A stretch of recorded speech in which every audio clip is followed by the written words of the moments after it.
Hello, you two beauties. I am so happy to get to talk to you about this amazing project that you're doing. I thought we could maybe start with a brief introduction to who you are and also let people know who I am. I'm a random talking head.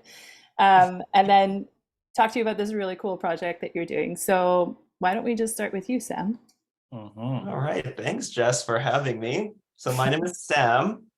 I grew up in Calgary, been here all my life, and I work as a registered nurse in psychiatry at the Foothills Hospital. Um, some things I love to do are hiking and yoga and biking. And a fun fact about me is that one time when I biked, I went right through a windshield. Oh, yeah. Yeah. And that was probably the most memorable experience. And I hopped back on the bike the next day. Are we doing like traumatic facts or Why not? Hey, a Really fact, get to know you fact. really fast. I I love it. love adventure is kind of what the bottom line is. So that's Mm. that's just a little tidbit about me. And you have quite a green thumb. You've got an amazing um, love and skill in growing things. Oh yeah, I've just recently got interested in taking care of plants and gardening. That's just kind of evolved through the pandemic, just wanting to develop new hobbies. Yeah. Mhm. Do Yeah, you and have a, that's just been bringing so much joy Yeah, I'm to my like life. recently. It feels like it's been a long time been a few somehow. years? But I think that's just because you moved to such an expert level too Very in quickly. that time. Yeah. Yeah. Thank you. Oh, lovely, Sam. And hi, Nick. Want to Hi. tell us a little bit about yourself? Um yeah. So now I'm trying to think of a traumatic fact. Um that's safe to share. Maybe not. So yeah, my name is Nick. Um and I grew up in Halifax, Nova Scotia, but I've lived in Calgary, um, Alberta for 18 years now. And yeah, I have the opportunity to work with individuals and teams, mostly folks who work in nonprofit. And my role that I take on is a coaching role, and people have lots of different definitions of what a coach is. So I like to clarify that it's really allied profession where we get to draw out the wisdom that individuals or teams have. So Hmm. that's kind of the skill set that I try to use. Not about telling people what to do. It's really about helping them to identify pathways forward. So yeah, that's one of my work things I do. And also teach at Mount Royal University as a contract faculty, so here and there.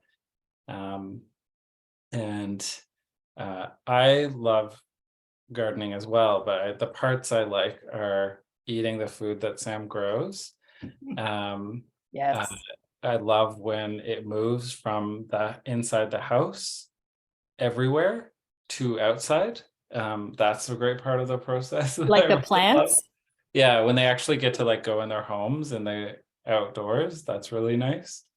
I do love plants everywhere too, like Yes. lots in our home and in the office. This is where I work from, this space.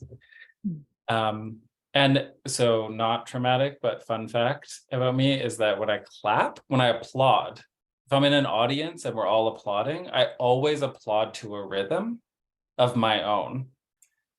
So like,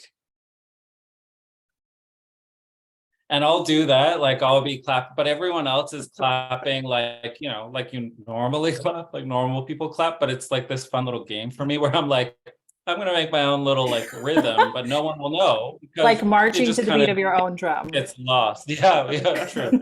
Marching to the beat of my own clap. Yeah. Um, yeah, so that's a fun fact about me. That's lovely. And you two, you live in Calgary, and you also have a company, a partnership together that Yeah. you, what's that about? Yeah, we're close to the intersection of the rivers. And we call it Hearth Home Ventures team. It started in 2018. It's kind of started out as just like a hospitality business. We started with Ramsay Manor, which is the house we live in. It's a 3-unit building. Yeah. And at the time, we just fell in love with this house when we got it. It had really great energy. We loved Ramsay. We weren't even necessarily considering hosting at the time, even. Yeah. But the building was already set up for it. Yeah, like I didn't even know about Airbnb, short-term rentals as an option really at the time. So just because the previous owner had previously done it and it was set up to be that way, we just thought, hey, why not? Let's just buy it as it is and try hosting instead of the traditional long-term rentals, which is what I was really expecting us to do when we were buying a house with units. Yeah, and we've had like along the way over the last few years, we've had people come from all over the place, relocating here, like staying here as they move to this new city. And we've had the opportunity to be part of that arrival process and getting to know the city. And I think we really liked that. And also, sometimes people come just for a visit, obviously, as well. That's an option. And getting to meet people from all over the world, interact, meet so many different types of people. That's been really lovely. Yeah, and then there's just more of that personal experience that you get when you see like a face, a local face, rather than staying at a hotel. And then we also get to learn about them and who they are and kind of their culture if we ever get to meet and mingle with them. And that's always been such a beautiful experience. Yeah. That's I mean, wonderful. some people are also like coming for a hockey game or a concert, and they're like relatively local, and it's even fun to meet those folks too. And you have a really from unique, our city. you've got a really unique situation too in Ramsay Manor, in that you've turned your front yard and your backyard into, well, why don't I ask you, what have you turned it into? Yeah. It's not typical. There's something really unique about Ramsay Manor. Yeah. I mean, it's permaculture. And that was, like Sam already alluded to, that was a pandemic, our pandemic kind of education Project? program. Yeah. Oh, well, yes. And then projects. So at first we spent the months, because I think we started in like a winter month where we were learning online through through Verge Permaculture, their online permaculture design certificate. So and they had so much information. So we were online for 3 hours, like 3 times a week. There were all of these videos, all of this content about growing, doing agriculture differently and growing more sustainable, like sustainable growing practices, growing sustainably in your backyard or on a farm, like wherever you are, what can you do? Yeah, and I think that really piqued our interest just because I had just started gardening and really loved growing my own food and being able to enjoy that aspect. And then Nick has always had a passion for sustainability and earth care.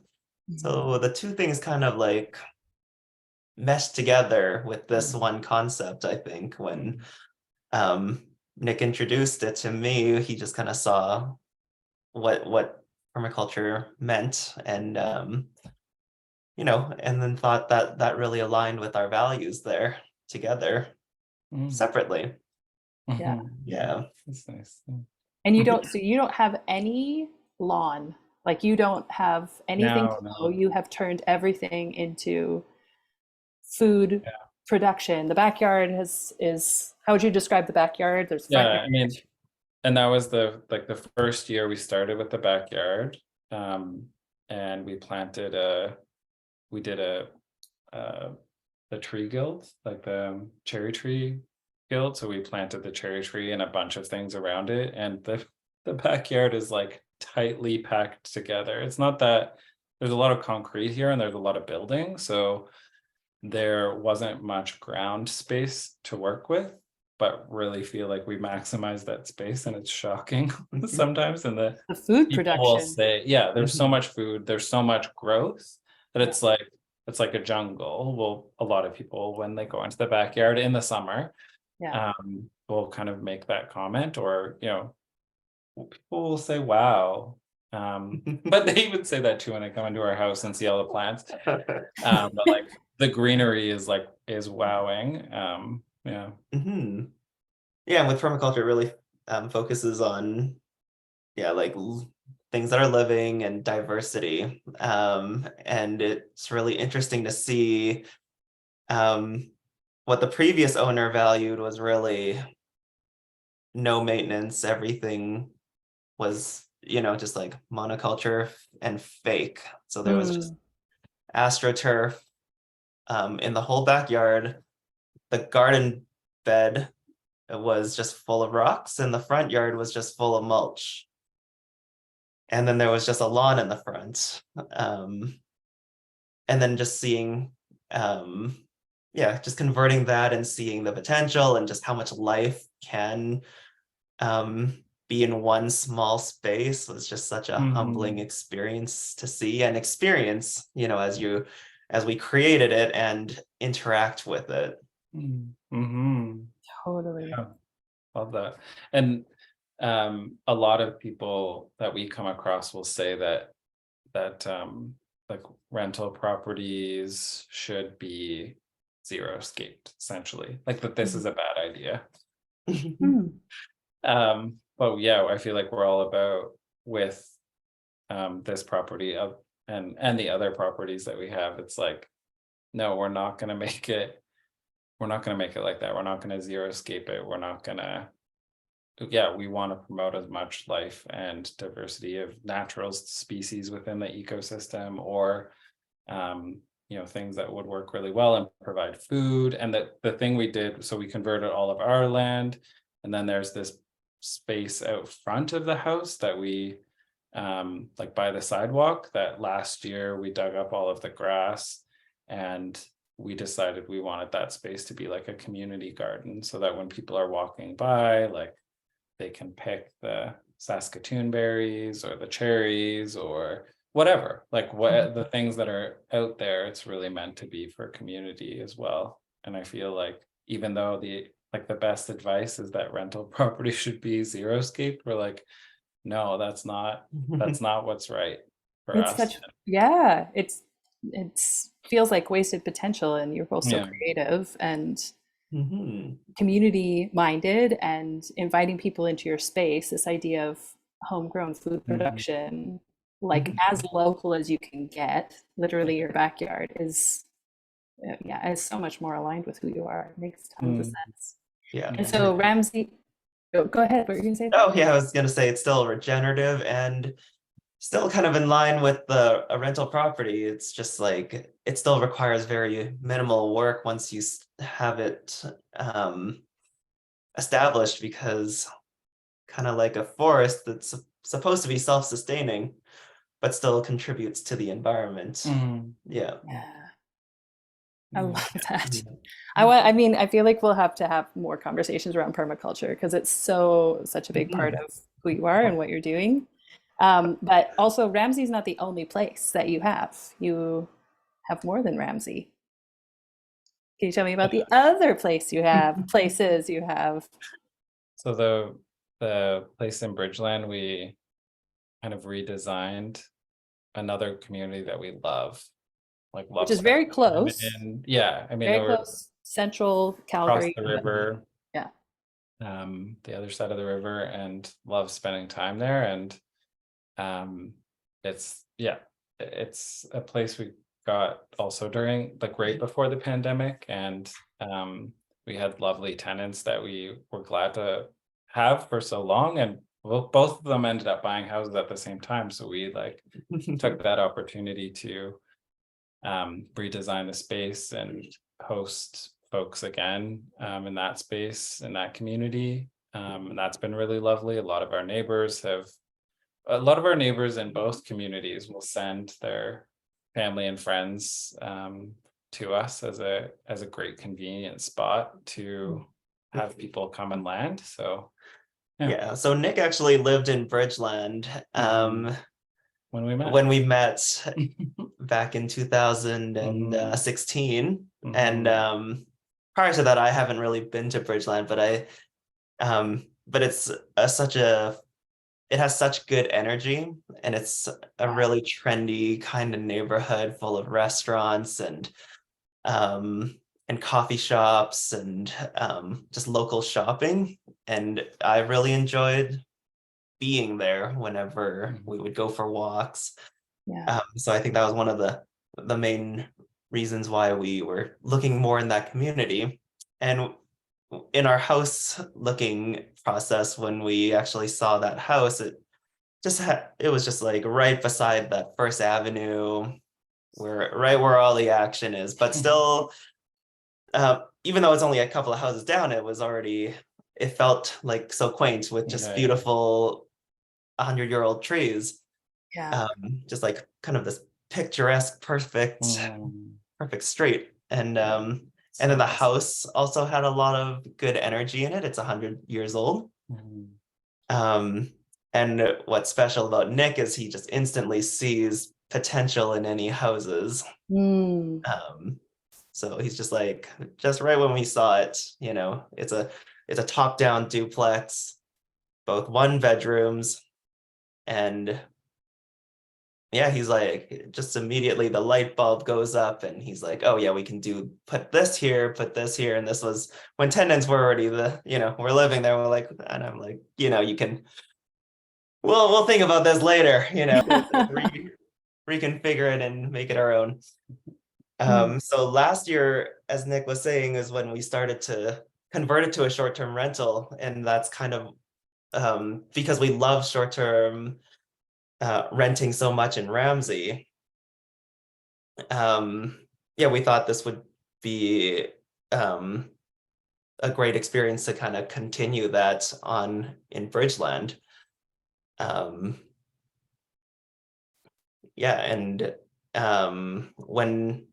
that process was really fun because it was just like a clean slate, because Ramsay already came furnished.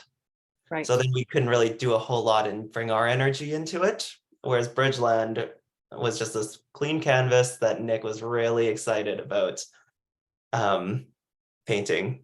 And he actually painted because he and a friend Amy designed a mural in the main unit of that building. It's so beautiful. To really, really give that funky edge. And and Nick is the designer in this relationship. And he can tell you more about his inspirations.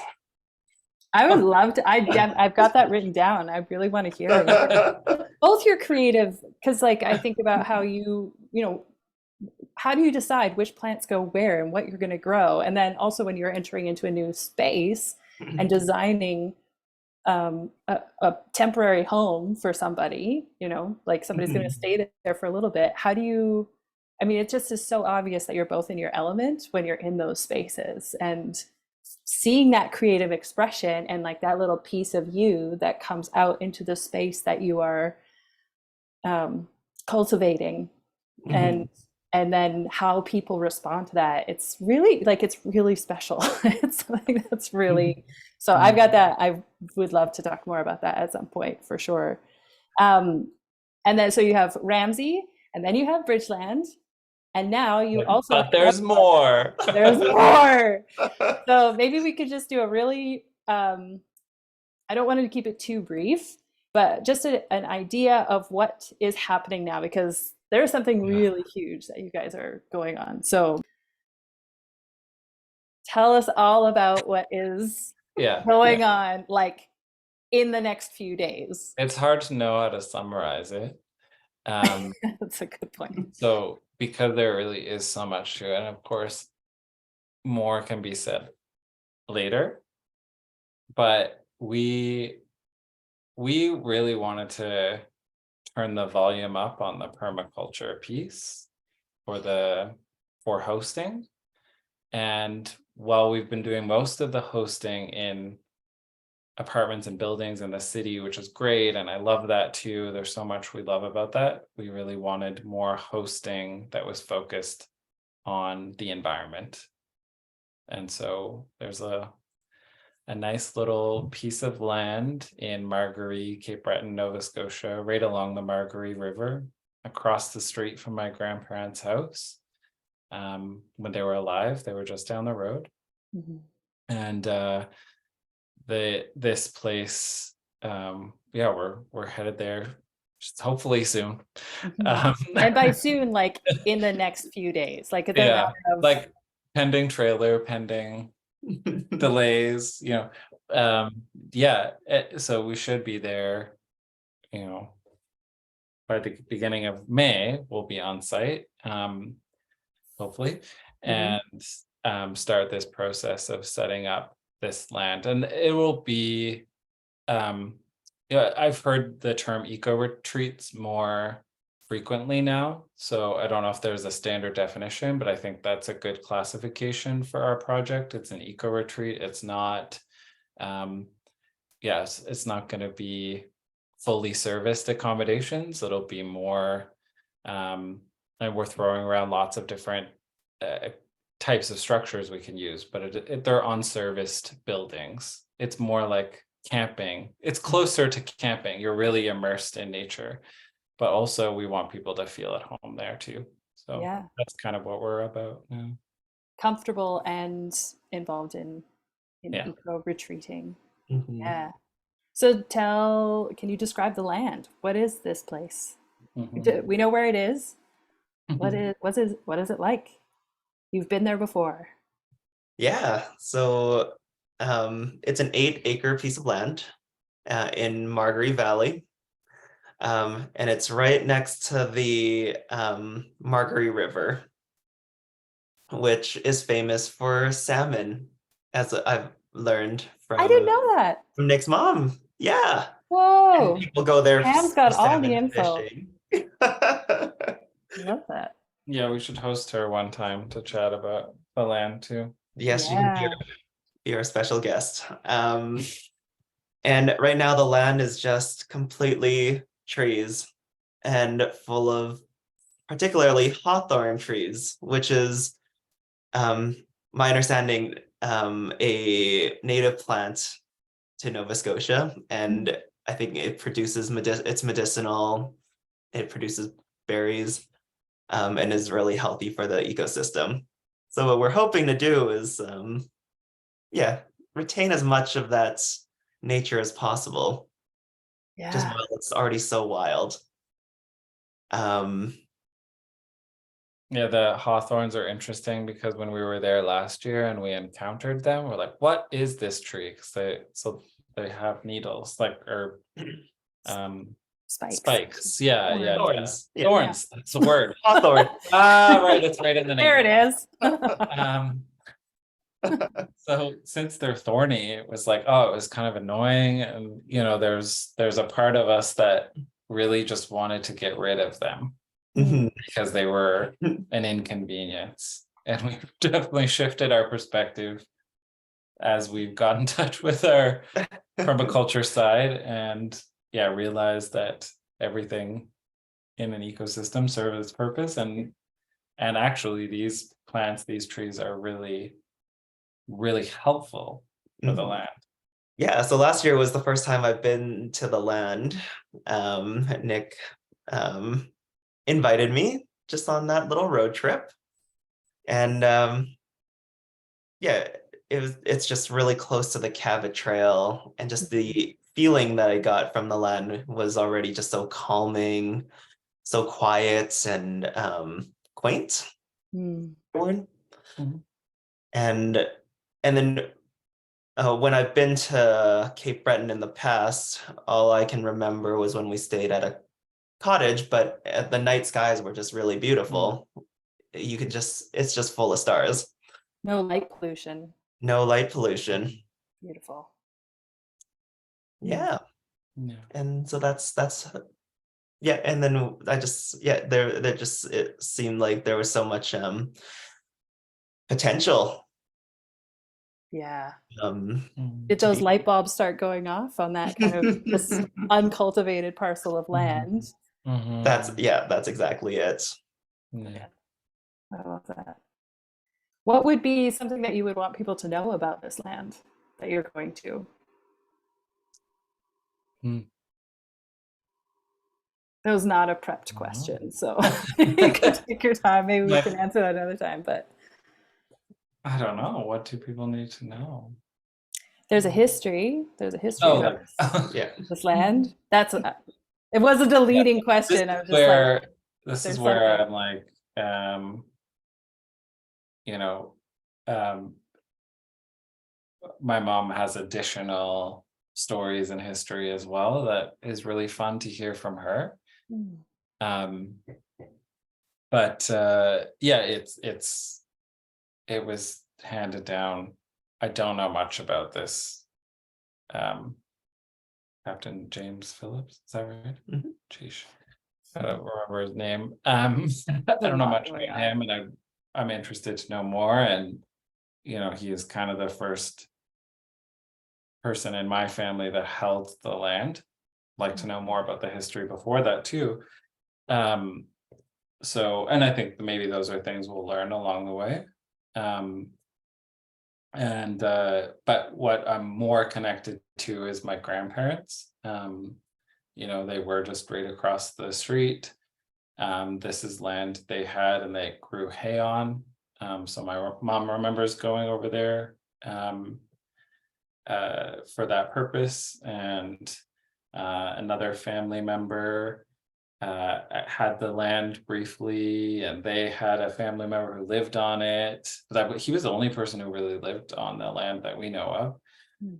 Um, a small little house right at the edge of the road. That's what I remember when I was there, when I was growing up, and I would visit this very tiny little house, Frank's house. Um, Also don't know if I ever met him, but I just knew he was there. And yeah, my mom was given this land uh, years ago, and then she gave it to me when I graduated university. And because I had been talking about it, like not necessarily needing it immediately, it's just like I don't want that to go elsewhere. Like, don't sell it, please. Let me inherit it. Just because Marguerite was a really special place for me as a kid to visit, to be on, like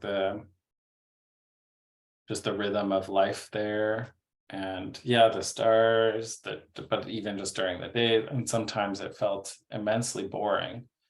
And now looking back, I don't know if I felt this in the moment, but looking back, just really feeling grateful for the boring moments, because the rhythm of life just felt different there than it did when I grew up in a city.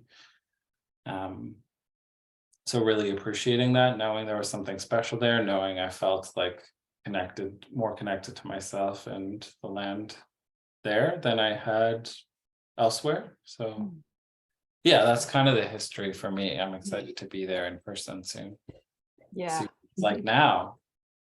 because it'll have been a year basically since you were there last, Yeah. Hmm. and it'll be. I mean, you're fairly familiar with it, Nick, and this will be your second time, Sam, and so Hmm. there's going to be so much to explore. And from what you've sort of been explaining to me and other people who have been witnessing and getting to participate, um, this, your intention is to go and to listen and let the plan begin to take its own shape. So not necessarily coming with lots of ideas, but you're your intention, you use your own words, but to come this summer and to spend a few months being present and living there and getting to really know and listen and learn from your environment. Do you want to say anything about that? Yeah. Observe and interact. Yeah, that's one of the principles in permaculture. And it sounds like one of the most important principles, really. And so it's really just letting the nature dictate how it wants us to live on the land with it, is kind of how I see it, because water will want to be where water wants to be, and that's not where we want to be. And that's not where our roads want to be, and that's really, really important for us to figure out. That's so beautifully said. Yeah. It's not how most building projects operate also. And that's actually not how a lot of our bylaws are built, a lot of our systems and structures. It feels like they're just, even as we're embarking on this, already hitting some roadblocks, because it's like counter to what's now the norm in building and setting things up. Like, we should really come up with a plan, then that plan gets approved by someone who's in authority, and then we start to implement that plan, and we make nature work around what we wanted to do. So that feels like that's the way we operate, and this is a bit different. I mean, but we do have some plans, to be fair. Like, I'm like, there is a give and take. Yeah. I was gonna ask, because it's not like you just, last week we're like, we're gonna just take off and go and hang out until September, August in Cape Breton. This has been, how long have you been thinking about this project? Like, actively thinking, not just thinking, I guess. Let me change that. How long have you been actively engaged in the processes of this project? It's a really good question. I think it's been kind of fleeting in our minds for some time. Nick has always wanted to do something special on this ancestral piece of land, and something meaningful. And yeah, I think we were just kind of having trouble thinking of like what that would look like. And then we did the permaculture courses. We did that here in Calgary, and then just thought, there's 8 acres here, where we can actually implement this. Yeah, so I even feel like during the course you were like, oh, let's talk, like you started thinking then, oh, let's meet with folks from the course about the rural property. So I feel like seeds were planted even then. We didn't get serious about it, I think, until last year. Yeah. So it's just kind of fleeting in the back, but really no implementation. It was just a dream. And then kind of more of an action phase started. Yeah, probably last year. Yeah. When we saw it? When we saw it? Around when we saw it? Yeah, I think around when we saw it. Yeah. And thinking, being there is maybe very helpful. Yeah, we can actually tangibly do this. Let's start thinking about this more.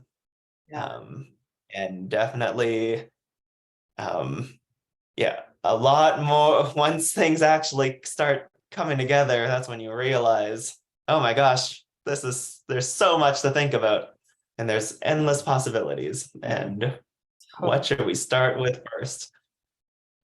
So the first barrier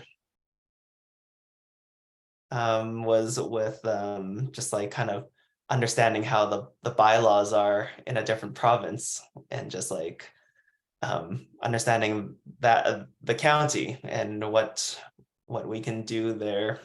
And if that is in line with what yeah, with what we want to do and what they need. I don't know. Yeah, no, that makes a ton of sense. Like, is what we want to do, is it actually feasible legally with Mhm. being in a different province, same country, which is helpful, but it's a Yeah. there's Well, so many different things. even Canada's huge, so even Canada building, we are learning more about that. That's something we did this winter, is we did a DIY training course, and we're learning more about codes and but like the code book for Canada and local bylaws. I mean, I feel like as I read more and more of these things, who were they written for? They weren't written for us, like your everyday citizen. So it is a whole different language to you, even if you're in the place. It's a right. whole different language. And when It's do not people, necessarily. Mhm. because it would have to be in your job description. Not everybody's just going to be familiar with not a lot of people are going to go and read their bylaws and get a really Yeah, Mhm. that's a whole endeavor in but and of itself.